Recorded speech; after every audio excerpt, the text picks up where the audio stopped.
Hello guys, எல்லாருக்கும் வணக்கம். So இந்த வீடியோவில் நம்ம தென்னை மரத்தை பற்றி பார்க்கலாம். ஸோ இந்த தென்னைக்கன்றுலாம் பார்த்திங்கன்னா நாங்கள் ஒரு தோட்டத்துலேருந்து பார்த்திங்கன்னா வாங்கினோம். அங்கே பார்த்திங்கன்னா தென்னை மரம் நல்லா இருந்துச்சு. ஸோ அங்கேருந்து பார்த்திங்கன்னா இந்த தென்னைக்கன்றுலாம் வாங்கினோம். அதாவது தென்னைக்காய் தான் வாங்கினோம். அது ஓரமாக பார்த்திங்கன்னா மண்ணில் பதியம் போட்டு வளர்ந்ததுக்கப்புறம் பார்த்திங்கன்னா இங்கே நாங்கள் பிடுங்கி நெட்டிட்டோம்.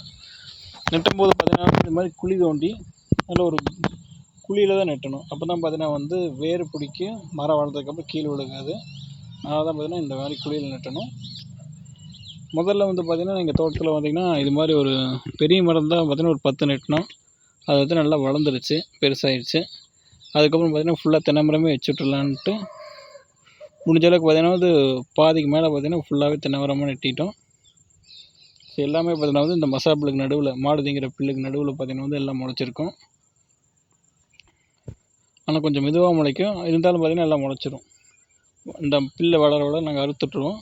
அறுத்ததுக்கப்புறம் பார்த்திங்கன்னா உப்பு போட்டு இது நல்லா உப்பு போட்டு தண்ணி கட்டினதுக்கப்புறம் பார்த்திங்கன்னா நல்லா பார்த்திங்கன்னா தென்னை மரம் நல்லா வந்துடும். இது இப்படி அறுக்காமல் அப்படியே விட்டேன்னா வச்சுங்க, தென்னை மரம் பார்த்திங்கன்னா அந்த இலையில் கருகிரும். கருகி காற்று இல்லாமல் சூட்டில் பார்த்திங்கன்னா அப்படியே எரிஞ்சு கருகி கிடக்கும். இங்கே வருங்க, ஃபுல்லாக கருகி கிடக்க இது மாதிரி கருகிரும். ஸோ அதனால் பார்த்திங்கன்னா உலர பார்த்திங்கன்னா தென்னை மரம் சுற்றி பார்த்திங்கன்னா முடிஞ்ச அளவுக்கு நல்லா அறுத்து விட்ருவோம். இதுக்கு உரம்னு பார்த்திங்கன்னா நாங்கள் எதுவுமே விற்கிறதில்ல. உரம்னு பார்த்திங்கன்னா மாட்டு சாணம் மட்டும் தான். நீங்களே பார்த்திங்கன்னா மாடு இருக்குது. ஸோ அதோட மாடு சாணமே பார்த்திங்கன்னா வலிக்கு பார்த்திங்கன்னா அதை இங்கே கொட்டி விட்ருவோம். இந்த மரத்துக்குலாம் பார்த்திங்கன்னா சுற்றி பார்த்திங்கன்னா மாட்டு சாணமாக தான் இருக்கும்.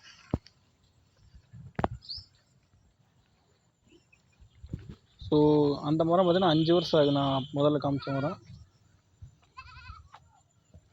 இது பார்த்திங்கன்னா காய் பிடிக்க ஆரம்பிச்சிருச்சு. ஃபஸ்ட்டு டைம் காட்டி பார்த்திங்கன்னா எல்லாமே விழுந்துருச்சு. ஒன்றே ஒன்று மட்டும் தான் இருக்குது அந்த கிளையில தான். அப்படியே அதுலேருந்து ஒன்று மட்டும் தான் வரும்னு நினைக்கிறேன். இன்னும் கொஞ்சம் நாள் கழிச்சு பார்த்தீங்கன்னா செகண்ட் டைம் பார்த்திங்கன்னா நல்லாவே பிடிக்கும்னு நினைக்கிறேன்.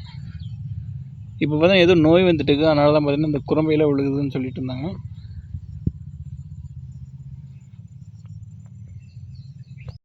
இப்போ எங்களுதுலேயே பார்த்திங்கன்னா ஒரு 60 மரம் பக்கத்தில் பார்த்திங்கன்னா காடு ஃபுல்லாக இருக்குது.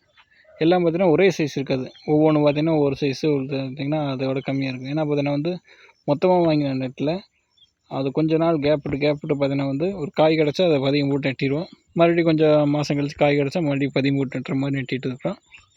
ஆனால் பார்த்திங்கன்னா ஒவ்வொன்றும் பார்த்திங்கன்னா ஒவ்வொரு சைஸில் இருக்கும். இது பார்த்திங்கன்னா முதல் நெட்டது, இது கொஞ்சம் பெருசாக இருக்குது. இதுக்கெல்லாம் இது பார்த்திங்கன்னா அதுக்கப்புறம் நெட்டுது. இது ஒரு சைஸ் இருக்கும். நான் முதல்ல காமிச்ச சின்னது அது அதுக்கப்புறம் கடைசியாக நெட்டினது. இதுக்கும் கடைசியாக பார்த்திங்கன்னா இன்னும் பதியம் போட்டு வச்சுக்கிறோம். அது அதை விட சின்னதாக இருக்கும்.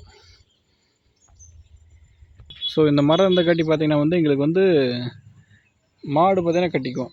இந்த மதிய நேரத்துலலாம் பார்த்திங்கன்னா வெயில் அந்தளவுக்கு கீழே வராது தரைக்கு. ஏன்னா பார்த்திங்கன்னா இந்த பக்கம் மரம் இருக்குது, அந்த சைடு வீடு இருக்குது. ஸோ அதனால் பார்த்திங்கன்னா இந்த கேப்பில் பார்த்திங்கன்னா மாட்டை கட்டிடுவோம்.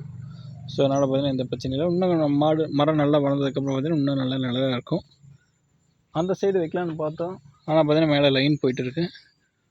ஸோ அதனால் பார்த்திங்கன்னா அங்கெல்லாம் வைக்க முடியல. அங்கே சும்மா சாதாரண சின்ன சின்ன எலுமிச்சம்பழம் மரம், பூ மரம் மட்டும் தான் வச்சுருக்கோம்.